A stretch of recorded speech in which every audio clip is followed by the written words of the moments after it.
నాకు ఇది first time అండి స్టేజ్ మీద మాట్లాడడం. కానీ కొంతమందికైనా ఉపయోగపడుతుందని నేను ఇది చెప్తున్నాను. నమస్తే అండి అందరికీ. నా పేరు విజయ. నేను గత 20 సంవత్సరాల నుంచి మెడిటేషన్ చేస్తున్నాను. మా హస్బెండ్ డాక్టర్ అండి. అయితే చాలా చిన్నప్పుడే మెడిటేషన్లోకి వచ్చాం. 10 సార్లు స్టార్టింగ్ 2000 సంవత్సరంలో వచ్చామన్నమాట. మెడిటేషన్లోకి వచ్చిన నుంచి బాగానే అన్నీ అయితే బాగానే లైఫ్లో చాలా కష్టాలు పడి బాగానే పైకి వచ్చాం. బాగానే అంటే సార్ చెప్పినట్టు వైభోగం అంటారు కదా, అది నా లైఫ్లో నేను చూశానండి. అంటే నేను ఒక దగ్గర 2000కి వర్క్ చేసేదాన్ని. ఇప్పుడు నేనే శాలరీస్ 2 lakhs దాకా ఇచ్చేంత వరకు మా హస్బెండ్ వచ్చారు. సార్ నాకు ఇచ్చిన టైం తక్కువగా క్లాప్స్ వద్దండి. నేను చెప్పేది ఎందుకంటే అంటే యూత్ అన్నారు కదా, పిల్లలకు ఉపయోగపడుతుందని నేను ఇది చెప్పటం అన్నమాట. అయితే నేను బాగానే సెటిల్ అయ్యాను కదా, ఇంకేదైనా చెయ్యాలి కొత్తగా అనిపించింది. పిల్లలంటే నాకు చాలా ఇష్టం అండి. అయితే 1 to 5th standard పిల్లలకి నేను అనుకున్నాను ఒక 5,000 పెట్టి ఏదైనా కొందాం, జర్కిన్స్ అంటే లాంటివి ఏమైనా అనేసి అనుకున్నమాట. అయితే నా ఫ్రెండ్స్ అందరూ కొంచెం కలెక్టర్, కొంచెం డాక్టర్స్ వీళ్ళు ఉన్నారన్నమాట. వాళ్ళు చెప్పారు, విజయ్ గారు మేము కూడా చేస్తాం అంటే నా ఐడియా నేను వాళ్ళకి షేర్ చేశాను. ఇలాగే చేద్దాం అనుకుంటున్నాను ఏంటంటే, విజయ్ గారు మేము కూడా చేస్తామండి అని. అలా అందరం అనుకొని దగ్గర ఆ ఇయర్ 500 మంది పిల్లలకి ఇచ్చామండి. అంటే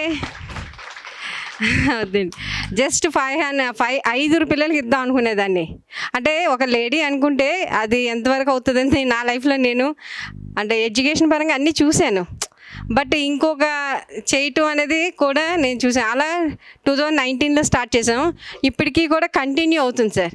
ప్రతి ఇయర్ కూడా 500 జర్కిన్లు ఢిల్లీ, నేపాల్ నుంచి తెప్పిస్తాను. అది హై క్వాలిటీ తెప్పిస్తాను. మళ్ళీ ఏదో చీప్గా ఈరోజు వేస్తే రేపు చిరిగిపోయేటట్టు ఉండదండి. అంత ఇస్తూ పిల్లలకి స్వీట్స్ అని అవన్నీ కూడా మేము చేస్తున్నాం. అయితే ఇది ఎందుకు చెప్తున్నానంటే నాకేదో గొప్ప అది కాదండి, నాకు అనుమతి కూడా లేదు అది. అంటే మిగతా లేడీస్ ఎవరైనా మీరు కూడా చేస్తారు పిల్లలకి అన్నారు కాబట్టి అలా వెళ్తూ వాళ్ళకి మెడిటేషన్ నేర్పిస్తూ, ఎడ్యుకేషన్ తాలూకా వాల్యూస్ నేర్పిస్తూ అవన్నీ కూడా నేర్పిస్తున్నా సార్ దీనికి. ఓకే, థ్యాంక్ యూ అండి. Thank you madam. మేడంకి గట్టిగా చప్పట్లు కొట్టండి. సేవ ఎవరికి ఏది అనిపిస్తే పత్రి గారు అన్నారనమాట, ఏది అనిపిస్తే అది చేసుకుంటూ ముందుకు వెళ్ళాలి. సో లోపల నుంచి తనకు వచ్చింది చేద్దాం అనుకున్నారు. సో మరి రోజు మనం యూత్ నుండి వారి యొక్క ఎక్స్పీరియన్సెస్ తీసుకుంటున్నాము, ధ్యానంలోకి వచ్చాక వాళ్ళ లైఫ్ ఎలా చేంజ్ చేసుకున్నారు అని. సో మరి ఈరోజు కూడా మనకి వారి ఎక్స్పీరియన్స్ షేర్ చేయడానికి pyramid master and mister India 2025 Rakesh గారు ఉన్నారు. వారిని సాధారణంగా చప్పట్లతో వేదిక మీదకి ఆహ్వానిద్దాం. అందరికీ నమస్తే. మంచిగున్నారా అందరూ? నా భాష ప్యూర్ తెలంగాణ, అర్థమైతే అందరికీ. నా పేరు రాకేష్. నేను మహబూబ్నగర్ ఉంటాను. చిన్నప్పటి నుంచి అక్కడనే పెరిగిన. తర్వాత గ్రాడ్యుయేషన్ హైదరాబాద్లో చేసిన. నాకు గ్రాడ్యుయేషన్లో ఒకటి అనిపిస్తుండే, లైఫ్లో ఏదో ఒక సాధించాలి. అంటే లైఫ్లో ప్రతి ఒక్కరు గోల్స్ ఉంటాయి. కొందరు రీచ్ అవుతారు, కొందరు రీచ్ అవ్వరు. నాకే అనిపిస్తుంది అంటే లైఫ్లో ఏదో ఒకటి సాధించాలి. అది సాధిస్తే ఎలా ఉండాలంటే మన గురించి 10 మంది మాట్లాడుకోవాలి, మనకు పెద్ద ర్యాలీ తీయాలి, మన గురించి యూట్యూబ్లో, ఫేస్బుక్లో గొప్పగా చెప్పుకోవాలి. ఎక్కడ పోయినా మన గురించి ప్రతిరోజు న్యూస్ పేపర్లో ఒక థాట్ పెట్టుకున్నాను 6th క్లాస్ ఉన్నప్పుడు. మా అమ్మ గోల్ అది. ఎప్పుడైతే గ్రాడ్యుయేషన్ అయిపోయిందో, నా గ్రాడ్యుయేషన్ ఫుల్ ఫ్రెండ్స్ ఉండే.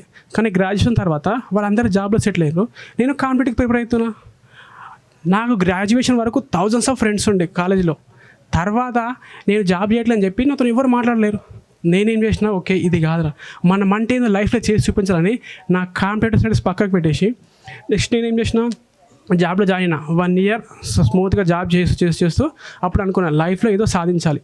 నా నుంచి ఎవరైతే వెళ్ళిపోయిన మిత్రులు అందరూ నా గురించి ఎవరైతే వెళ్ళిపోయారో వాళ్ళందరూ మళ్ళీ రాకేష్ అని అతనికి రావాలని ఆ రోజు నేను గోల్ డిసైడ్ చేసుకొని మిస్ ఇండియాకి ప్రిపేర్ అయినా.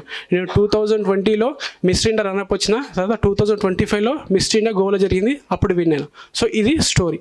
అసలు ఇది ఎలా అచీవ్ అయింది దీనికి మెయిన్ కారణం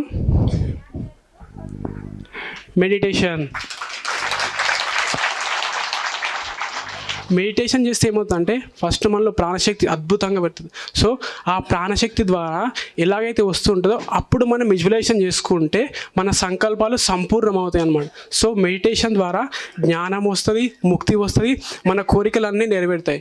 చాలామంది కొందరు యూత్ని కలిసిన బయట, అన్నా మీరు మెడిటేషన్ అంటారు కానీ మెడిటేషన్ చేస్తే నేను జాబ్ చేయలేకపోతున్నా, చదవలేకపోతున్నా, నేను నాకు నిద్ర వచ్చేస్తున్నా అంటారు. కానీ మెడిటేషన్ అంటే ఇది మన ఫిజికల్ వరల్డ్, స్పిరిచువల్ వరల్డ్ రెండు బ్యాలెన్స్ చేసేది మెడిటేషన్. సో చాలామంది ఏంటంటే చేయండి మెడిటేషన్, కానీ రెండు బ్యాలెన్స్ చేసుకోండి. లైఫ్లో ప్రతిసారి ఎప్పుడు అంటాడు, లైఫ్లో మనం 360 degrees యాంగిల్లో చూడాలి. లైఫ్లో ఎప్పుడైనా సరే మన గోల్స్ ఉండాలి, వాటిని అచీవ్ చేస్తూ స్పిరిచువల్లో ఉండాలి. మన లైఫ్ ఎలా ఉండాలంటే 10 మందికి ఆదర్శంగా ఉండాలి. మన లైఫ్లో అద్భుతమైన గోల్స్ ఉండాలి. ఆ గోల్స్ ఎలా ఉండాలంటే, ఒకవేళ ఇప్పుడు నా గోల్ అనుకున్నామంటే ఆ గోల్ రీచ్ అయిపోవాలి. చాలామంది అనుకుంటే అవుతుందా అంటే, ఎస్ అనుకుంటే అవుతుంది. ఎందుకు కాదు? అనుకుంటే కానిది ఏమున్నది, హో మానవా మనిషి అనుకుంటే కానిది ఏమున్నది, చిలిపి బాలుడు అనుకుంటే చిటికనేలు అనుకుంటే కృష్ణుడెత్తలేడుగా గోవర్ధన భారం, సీత కాని లేకుంటే చేత కాదు అనుకుంటే విల్లు విరవలేడుగా శ్రీరాముడు సైతం. మనవా మనసుంటే కనపడదా ఏదో మార్గం, కసి ఉంటే జతపడదా నీతో ధైర్యం, కోరికే నిజయం ఆశయం సాధనం చేయరా సాహసం. ఏ సాహసం చేయాలి? ధ్యానంతో పాటు మన సంకల్పం పెట్టుకోవాలి, అదే సాహసం చేయాలి. సో ఇప్పుడు ఇంతకుముందు రాముడు శ్రీకృష్ణుడు చెప్పిన వాళ్ళు అద్భుతాలు, కానీ మన ముందు గ్రేట్ పర్సన్ రాము సార్ అంటే ధ్యానం ద్వారా ఎన్నో అచీవ్ చేసిండు. ధ్యానం, లా ఆఫ్ అట్రాక్షన్, మనం ఎవరూ తీసుకోవాల్సిన అవసరం లేదు. ఇక్కడ ఉన్న రాము సార్ తీసుకుంటే చాలు. ఇంకోటి, నేను ధ్యానంలో చేస్తున్నప్పుడు ఒక సంకల్పం పెట్టుకున్నాను. అంటే నేను టీవీలో రావాలి, యూట్యూబ్లో, పేపర్లో పెట్టుకున్నా. కానీ నేను పెట్టుకున్నప్పుడు వెళ్తుంటే ఇప్పుడు ఆల్మోస్ట్ ఒక 50 ఛాన్స్ ఇంటర్వ్యూ ఇచ్చిన. యూట్యూబ్లో నా పేరు రాకేష్ అని నేను కొడితే నా ఇంటర్వ్యూస్ మొత్తం వచ్చేసాయి. ఒకప్పుడు ఏం పెట్టుకున్నా అంటే ఒక పేపర్లో వస్తే చాలా అనుకుని, ఇప్పటికి 40-50 టైమ్స్ పేపర్లు వచ్చిన. దాంతోపాటు ఇప్పుడు పేపర్లో ఈనాడు ఇంకా తెలంగాణ పేపర్లో ఆర్టికల్స్ కూడా రాస్తాను. అంటే యూత్కి సంబంధించి మెడిటేషన్, కాన్ఫిడెన్స్ అనేసి. సో ధ్యానం ద్వారా ప్రతి ఒక్కరు సాధించవచ్చు. సో ఎక్కడినో పల్లెటూరులో ఉన్న వ్యక్తి ఇన్ని సాధించి ఎంతోమందికి ఆదర్శమవుతుందంటే మనం ప్రతి ఒక్కరం సాధిస్తాం. ఎందుకంటే ఇక్కడ చాలామంది పెద్దవాళ్ళు ఉన్నారు. ప్రతి ఒక్కరు వెళ్ళి పిల్లలకి అందరికి చెప్పండి, ధ్యానం చేయండి, మంచి సంకల్పాలు పెట్టుకోండి. మనము ధ్యానం చేస్తూ మన సంకల్పం గట్టిగా పెట్టుకుంటే ఖచ్చితంగా ఇది ఈ రోజు కాకుండా రేపైనా సక్సెస్ అవుతుంది. సో ప్రతి ఒక్కరు ధ్యానం చేయండి. దాంతోపాటు పిల్లలకు ప్రతి ఒక్కరిని కూడా తీసుకురండి. మీకు డౌట్స్ ఉంటే కూడా రాము సార్ ఎక్స్ప్లెయిన్ చేస్తాను. Thank you so much. Thank you Rakesh గారు. ఒకసారి వీరికి గట్టిగా చప్పట్లు కొడదాము. సో మెడిటేషన్ ద్వారా ఎన్నో అద్భుతాలు వారి లైఫ్లో సృష్టించుకున్నారు కదా. సో నెక్స్ట్ మరి వారి యొక్క ఎక్స్పీరియన్స్ షేర్ చేయడానికి మరొక మాస్టర్ సిద్ధంగా ఉన్నారు. సరస్వతి గారిని సాదరంగా వేదిక మీదకి ఆహ్వానిస్తున్నాను. గట్టిగా చప్పట్లు. అందరికీ నమస్తే అండి. ముందుగా బ్రహ్మశ్రీ పితామహ పత్రిజీ గారికి ఆత్మ ప్రణామాలు చేసుకుందాం. నా పేరు స్రవంతి. 2006 నుంచి మా ఫ్యామిలీ పత్రిజీ సార్ని ఫాలో అవుతూ పిఎస్ఎస్ఎం మూమెంట్లో ఉన్నారు.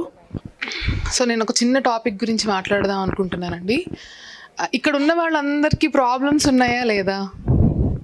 లైఫ్లో డిఫరెంట్ ఆస్పెక్ట్స్లో ప్రాబ్లమ్స్ ఉన్నాయా లేదా? అందరికీ కామన్గా ఏదైనా ప్రాబ్లం ఉందా? కామన్గా ఉన్న ప్రాబ్లం ఏదైనా ఉందా? మీకు హెల్త్ ఇష్యూస్ ఉండొచ్చు, కొంతమందికి ఫ్యామిలీలో ఇష్యూస్ ఉండొచ్చు, మానసికమైన బాధలు ఉండొచ్చు, రిలేషన్షిప్లో ఇష్యూస్ ఉండొచ్చు. ఇలా డిఫరెంట్ ఆస్పెక్ట్స్లో డిఫరెంట్ ప్రాబ్లమ్స్ ఉన్నాయి అందరికీ కామన్గా ఉన్నది ఏంటి? వీటన్నిటి నుంచి సఫరింగ్. ఫినాన్షియల్ ఇష్యూస్ ఉండొచ్చు, కొంతమందికి హెల్త్ ఇష్యూస్ ఉండొచ్చు, రకరకాల ప్రాబ్లమ్స్ కదా. అందరికీ ఒకే రకమైన ప్రాబ్లం ఉండదు. అందరికీ ప్రాబ్లమ్స్ ఉన్నాయి, కానీ రకరకాలైన ప్రాబ్లమ్స్ ఉన్నాయి. దాని నుంచి అందరికీ కామన్గా వచ్చేది ఏంటి? సఫరింగ్ కామన్ కదా అందరికీ. పత్రిజీ సార్ ఒక మాట అనేవారు, మీకు ఏ ప్రాబ్లం ఉన్నా దానికి సొల్యూషన్ ధ్యానం అని. అంటే అందరికీ కామన్గా ఉన్న సఫరింగ్కి సొల్యూషన్ ఏంటి? కామన్గా ఉన్న సొల్యూషన్ ధ్యానం. సో జ్ఞానం సంపాదించుకుని ధ్యానం చేయడం ద్వారా మనకి ప్రాబ్లమ్స్ ఎక్కడికో వెళ్ళిపోవు. ఆ ప్రాబ్లమ్ని చూసే దృక్పథం మారుతుంది జ్ఞానం వల్ల. ధ్యానం చేయడం వల్ల దాన్ని డీల్ చేసే శక్తి వస్తుంది మనకి. తద్వారా ఆ ప్రాబ్లం లాగా కనిపించదు మనకి, అవి ఆటోమేటిక్గా సాల్వ్ అవుతాయి. సో నాకు చిన్నప్పటి నుంచి సొసైటీకి ఏదో చేయాలి అనే ఒక ఇది ఉండేది. In one way or the other వృద్ధాశ్రమాలకి వెళ్ళడం కానీ, లేకపోతే అనాథాశ్రమాలకి వెళ్ళడం కానీ, ఏదో ఒక రకంగా సర్వీస్ చేయాలి అని ఒక థాట్ ఉండేది.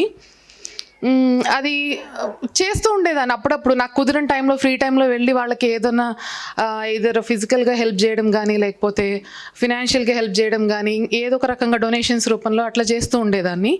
బట్ పిఎస్ఎస్ఎంలోకి వచ్చిన తర్వాత రీసెంట్గా నేను నిర్వాణ ఫౌండేషన్ ఆధ్వర్యంలో జరిగిన జగన్నాథ్ గట్టులో practical sessions and meditation classes attend అయ్యాను.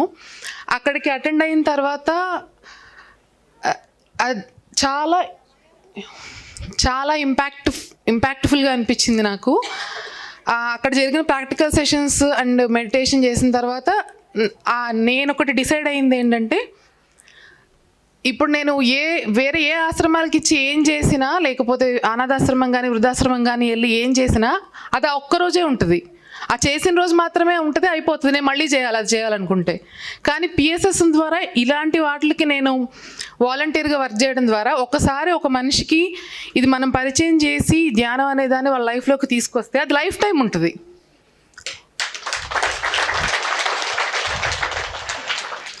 సో నేను డిసైడ్ అయింది ఏంటంటే, వాలంటీర్గా వర్క్ చేస్తున్నానే నిర్వాణ ఫౌండేషన్కి. జగన్నాథ్ గఢ్ ప్రోగ్రామ్ తర్వాత 11 days ఓయూలో స్టూడెంట్స్ అందరికీ, పీజీ స్టూడెంట్స్ అందరికీ practical sessions with meditation and motivation classes జరిగాయి. దానికి వాలంటీర్గా వర్క్ చేశాను. అండ్ ఫర్దర్గా జరుగుతున్న వర్క్షాప్స్ అన్నిటికీ కూడా I'm going to work for it. So ఫైనల్గా నేను చెప్పాలనుకుంటుంది ఏంటంటే, ధ్యానం చేద్దాం. మనం ధ్యానం నేర్పించడం ద్వారా, సేవ చేయడం ద్వారా మనం పొందడమే కాదు, దాని నుంచి వచ్చిన బెనిఫిట్స్ ఎంతోమందికి పొందాలి. ఇప్పుడు నేను నా ఫ్యామిలీ నేను మాత్రమే అనుకుంటే, పత్రిజీ సార్ అలా అనుకుని ఉంటే మనం ఇక్కడ ఉండేవాళ్ళం కాదు కదా. సో మనం ఏదైతే పొందామో దాని 10ంతలు ఇవ్వాలి ప్రపంచానికి. సో అలా ఇవ్వాలంటే సేవ ద్వారానే సాధ్యమవుతుంది. సో మనం అందరం సేవ చేద్దాం, అలాగే దాంతోపాటు ధ్యానం చేద్దాం. ఈ అవకాశం నాకు ఇచ్చినందుకు thank you so much. Thank you Sravanthi గారు. ఒకసారి మేడంకి గట్టిగా చప్పట్లు కొడదాము.